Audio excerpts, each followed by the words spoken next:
This episode of Film Riot is brought to you by FreshBooks. They fresh to death. Welcome to Film Riot Mondays. I'm your host, Ryan Conley. We're about to smack you in the face with the Case of the Mondays. You ever see that movie? Case of the Mondays? No, Office Space. Oh, yeah. It was a good movie. That was a great movie. It's a good movie. Let's answer questions. Mail sack. Mail sack. Taking a look in Riot's mail sack. What do you think is better? Is boom mic or lav? I wouldn't say one is better than the other. They're different uses, so it depends on what you're doing.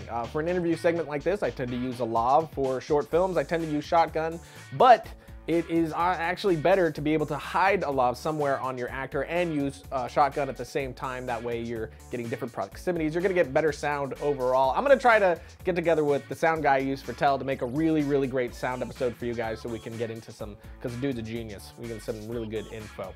But it depends on the job is the answer. Ever thought about a Film Riot Film Festival? I know Monday Challenge exists and it's great, but I think film festivals would be awesomely cool. I've actually been planning and really wanting to do something that would exist online but would be very much like a film festival for you guys with really cool incentives to get involved. That might be coming soon.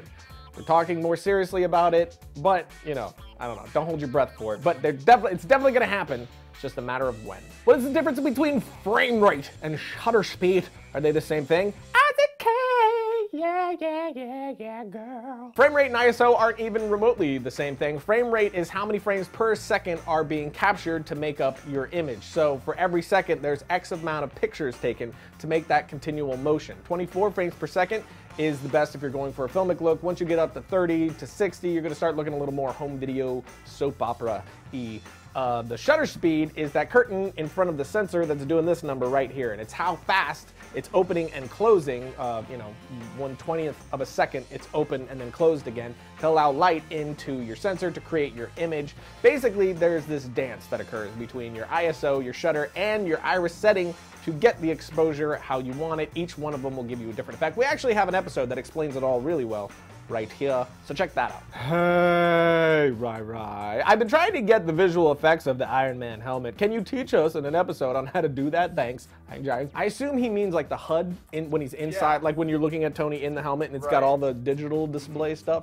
Actually, we straight up bucked Video Copilot's version of that for that Tony Stark beard thing for Bruno. And I've said it a million times. If you use After Effects and you're not watching the tutorials at Video Copilot, you're insane. Jump over there right now. He actually has that tutorial. It breaks down exactly how to do it, and it looks fan-freaking-tastic. Andrew Kramer, godfather of After Effects. Best SD card. The card that I use and I think is the best is the SanDisk cards. I use the Extreme. This one actually says HD video on it, so you know it's good. I use a 16 gig for my SD cards for, like the T2i or the 60D, stuff like that. But for the CF cards, I usually go around 32 gigs. I got a few 16s as well. But you want to make sure it's like 20 megabytes or up. That way your camera isn't like, I can't do it too fast. Ryan, what's your biggest and best resource for inspiration? Biggest and best resource for inspiration used to be other people that were doing the same thing that I am. But as I grow as a filmmaker, oddly it turns to things that have nothing to do with filmmaking, like music and different forms of book, fiction and nonfiction. Like I said before, any form of knowledge is great knowledge. Everything I learn inspires me more and gives me tons of ideas that I can apply to my stories, to my comedy. It's really insane how it works. But I think the best stories and the most intelligent forms of art all come from a vast array of learnedness and reading. So that's, I think, where I draw inspiration from. That's kind of a crappy answer, I think, but it's a true one. What is this, a reading rainbow? Read your books, kids.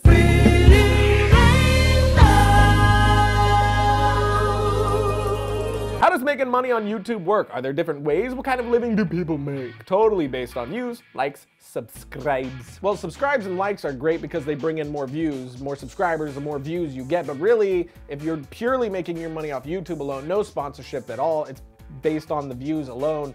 And you really have to be making in the millions to make a good amount of money. Otherwise, I think 100,000 views, you may get somewhere in the area of $100. It really depends. It's very freaking confusing. Confusing. It's all based on, you know, how many dollars per view you're getting, which is based on a lot of things. So it's really hard to give you a straight answer on that. They also have just those banners that you can get paid from if people click from your video. So I don't know if that answered the question. It's a really hard question to answer, but if you go into YouTube and you go into their help file, there's tons of stuff that you can read and be more confused. What is your favorite Martin Scorsese film? That is a really tough question. There are so many good Martin Scorsese films. Aviator, definitely one of them. Taxi Driver, definitely one of them. The Departed, Goodfellas. He's not asking you to name them. He's asking. I can't name one. Shutter Island's actually one of my favorite. I love the technique that went behind it. I don't know. I don't know. Could you give us some more details about the special features on the Tell Blu-ray? I actually touched on that just a little bit last episode, but we have the on-set experience, which I talked about last episode.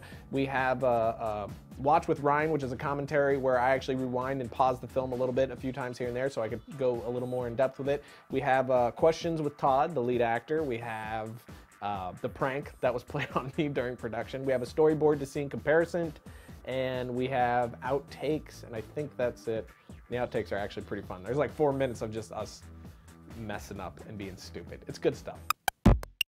If you're like me and you have your own business, you're gonna be very excited about today's sponsor, which is FreshBooks, because if you're running your own business, you're gonna have to do invoices, and if you're a creative, that's definitely something that you do not wanna do. The good news is that FreshBooks takes all the annoyance out of the process and considerably cuts down the time it takes to get the corporate crap out of the way and get you paid with their online invoicing service. I've been using it and I can honestly say I love it. I've thrown out my other software and it's just great how FreshBooks makes you look professional, from its presentation to the function of using PayPal to accept payments online. For us small business owners, appearance is everything, as you know, and the best thing about FreshBooks is that you can try it for free with no limits. All the client stuff, staff, invoicing, and features completely free. So go to freshbooks.com and sign up for a free trial. In fact, don't just sign up. Be sure to send a few invoices right away. Once you do, you're never going back. Once you go FreshBooks, you never go back. And when you sign up, be sure to tell them that we sent you. Now it's time for a fantastically terrible moment in cinema. I didn't know you smoke cigars, babe, particularly Louis brand. Shut up! Shut the up, man!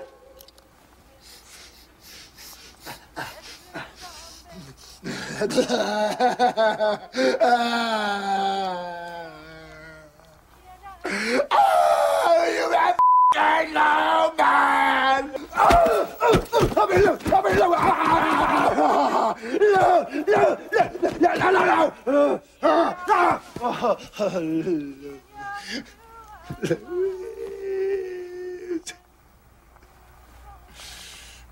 What am I, a f***ing retard, man? Am I a f***ing retard, huh?